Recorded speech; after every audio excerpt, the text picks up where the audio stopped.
Welcome back. A sorority at Dartmouth College is canceling a Kentucky Derby themed party after an outcry from students that it was racist. Is this another example of oversensitive youth? And was there really an outcry or one person? Who better to talk to about this than Katherine Timpf, a National Review columnist and Fox News contributor. She joins us on the couch now. Good morning. Good morning. Why do I think I know where you're going with that. Why is this happening?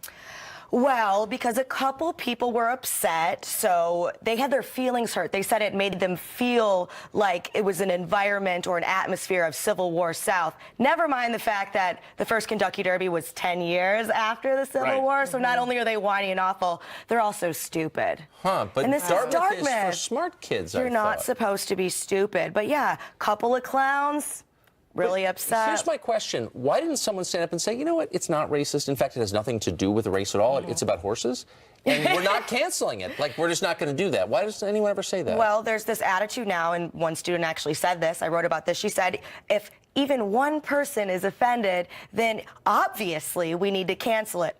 Obviously, no. Obviously, there's anything in the world, there's going to be at least one person. Well, that was what the school said. They said if anyone was offended, here was the school statement. Actually, the social chair of the sorority said, we realized that if anyone on campus felt uncomfortable or upset with the theme, then we obviously, as Kat said, shouldn't have it. Obviously, she does not understand how the world works. So, how long before parents who are working second jobs to pay for this nonsense say, you know what, a lot of this is a lie. Sending your kids to Dartmouth or Harvard or Yale doesn't make them smarter. It makes them worse people. And this whole thing collapses, this whole education bubble.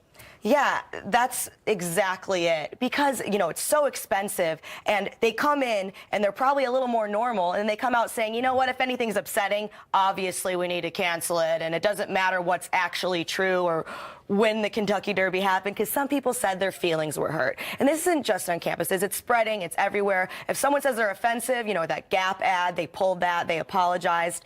The knee-jerk reaction is, okay, I better apologize. I better say I'm sorry. Because someone's offended, I'm automatically in the wrong. And that is really just not the way I want to live. As students were saying, it's a celebration of like the oldest sporting event in American history.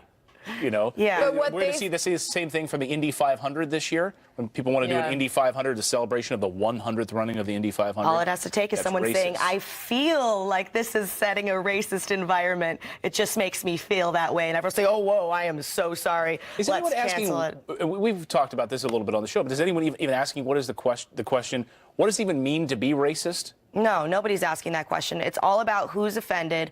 If they say they're offended, they're automatically right, because feelings are the most important thing in the world. Well, of course, because defining the terms would disempower the accuser. If you had to say what you actually meant by calling someone racist or sexist, you would have less power. Yeah, absolutely, but that's not the way it's working now. What a story. All right. Mint juleps for us. Kat, thank you. Thank you. Good to have you. Coming up here on the show, this amazing story overnight.